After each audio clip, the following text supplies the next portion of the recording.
Vijayawada one town లో చేపల market దగ్గర రోడ్డు కుంగిన ఘటన కలకలం రేపింది. రోడ్డు మధ్యలో గొయ్యి పడడంతో వాహనదారులు నివ్వెరపోయారు. ఇదేదో తాతల కాలం నాటి రోడ్డు కాదు.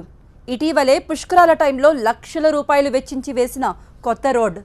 నడి రోడ్డుపై గుంతపడిన విషయం తెలిసిన వెంటనే పోలీసులు అధికారులు హుటాహుటిన స్పాట్కు చేరుకున్నారు. ప్రమాదాలు జరగకుండా ట్రాఫిక్ను డైవర్ట్ చేశారు.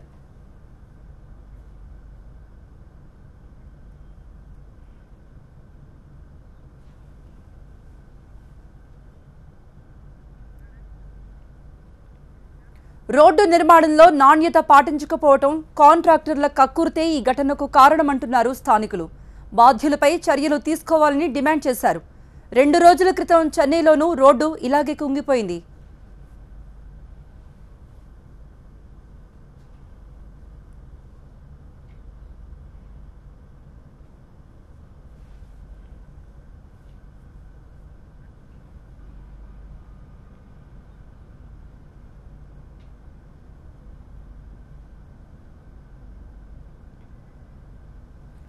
విజయవాడ వన్ టౌన్లో చేపల మార్కెట్ దగ్గర రోడ్డు కుంగిన ఘటన కలకలం రేపింది. రోడ్డు మధ్యలో గొయ్యి పడింది. దీంతో వాహనదారులు నివ్వెరపోయారు. ఎందుకంటే ఇదేదో తాతల కాలం నాటి రోడ్డైతే కాదు. ఇటీవలే పుష్కరాల టైంలో లక్షల రూపాయలు వెచ్చించి వేసిన కొత్త రోడ్డు. నడి రోడ్డుపై గుంతపడిన విషయం తెలిసిన వెంటనే పోలీసులు అధికారులు పరుగున అక్కడకు చేరుకున్నారు. ప్రమాదాలు జరగకుండా ట్రాఫిక్ను డైవర్ట్ చేశారు.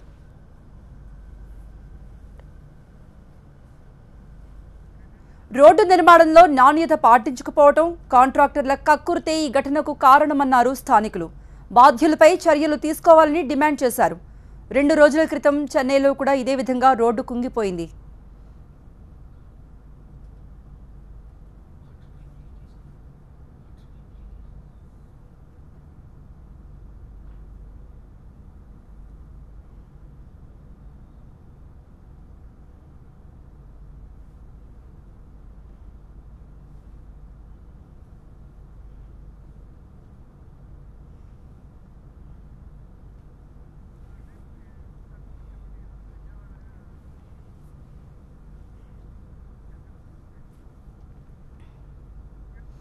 మనం చూడొచ్చు విజయవాడలోనూ అలాగే చెన్నైలోనూ రోడ్డు ఎలా కుంగిపోయింది అనేది మనం చూడొచ్చు. మొదటి విజయవాడ చూద్దాం.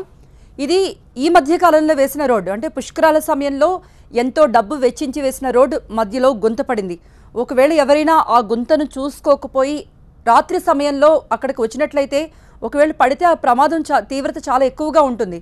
స్థానికులు వెంటనే గమనించారు, అధికారులకు సమాచారం అందించారు. వెంటనే అక్కడ ట్రాఫిక్ని డైవర్ట్ చేయడం అయితే జరిగింది. కాకపోతే పుష్కరాల సమయంలో అంత డబ్బు వెచ్చించి వేసిన రోడ్డు ఇలా కుంగిపోవటం ఏంటి, నాణ్యత లేకపోవటం, కాంట్రాక్టర్ల డబ్బు కక్కుర్తే దీనికి కారణం కనుక దీనిపై చర్యలు తీసుకోవాలంటూ స్థానికులు కూడా డిమాండ్ చేస్తున్నారు. ఎంత ఘోరంగా కుంగిపోయింది అనేది మనకు క్లియర్గా కనపడుతుంది. అంటే ఆ రోడ్డు మొన్ననే వేశారు, కానీ మధ్యలో అంత పెద్ద గుంత ఎన్నో ప్రమాదాలకు కారణమయ్యేది.